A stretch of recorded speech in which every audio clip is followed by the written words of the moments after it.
হাত দিয়ে সে কিল ঘুষি মারে ব্যাপকভাবে, এলোপাথারিভাবে মারপিট করে। এবং সে যেহেতু 55 বছরের সিকিউরিটি গার্ড, বয়স্ক লোক, শারীরিকভাবে দুর্বল ছিল, সেজন্যই হয়তো এই ঘটনাটা ঘটেছে। আমরা তার ডিটেলসটা নিয়েছি, খোঁজখবর নিচ্ছি, তবে তার পিছিয়ে তেমন কোনো গুরুতর কোনো অপরাধ কিছু পাওয়া যায়নি এখন পর্যন্ত। আমরা সেরকম কিছু পেলে নিশ্চয়ই মামলায় প্রতিফলিত হবে।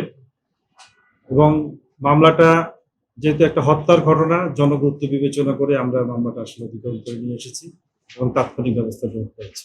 এটা উগ্রতার কারণেই হয়েছে। এবং রাস্তাঘাটে এখন দেখা যায় যে তার অনেক লোকজনই এইভাবে চলাফেরা করে, হঠাৎ করে সামনে দেখা গেল সামান্য কারণেই তর্ক বিতর্ক এবং ঝগড়া বিবাদ হাতাহাতি শুরু করে দেয়। যে ঘটনাটা, এটা আমাদের প্রায় নিত্য নৈমিত্তিক ব্যাপার। সেই রকম একটা ঘটনা থেকে এই ধরনের একটা বড় দুর্ঘটনা ঘটে গেছে বলে মনে হয়।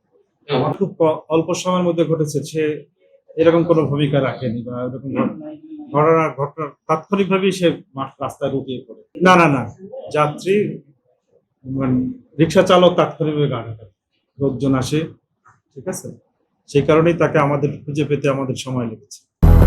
200-র বেশি সার্ভিস ও ফিচারে লেনদেনের সব বিকাশ অ্যাপে সম্ভব।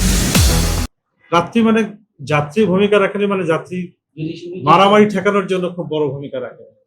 বাস্তবে যেটা বললাম যে আমাদের আরো বেশি সহনশীল হওয়া উচিত।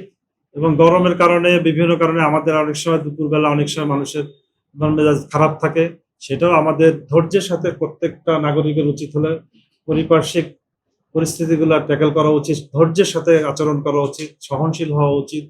আর অধিকারটা সম্পর্কে আমরা যেটা বলবো, আসলে অধিকার হচ্ছে যে আমার একটা গাড়ি আছে, আমার গাড়ি চালানোর যেমন অধিকার আছে, পার্শ্ববর্তী লোক পায়ে হেঁটে যাবে বা রিক্সায় যাবে তারও একটা অধিকার আছে। এবং সিকিউরিটি গার্ড সে যে বলতেছে, সে তো তার ব্যক্তিগত ইচ্ছায় বলতে পারে না, নিশ্চয়ই তার অথরিটি বা তার এলাকার লোকজন ওই ধরনের গাইডলাইন তাকে দিয়েছে, যার জন্য সে এটাকে বলেছে।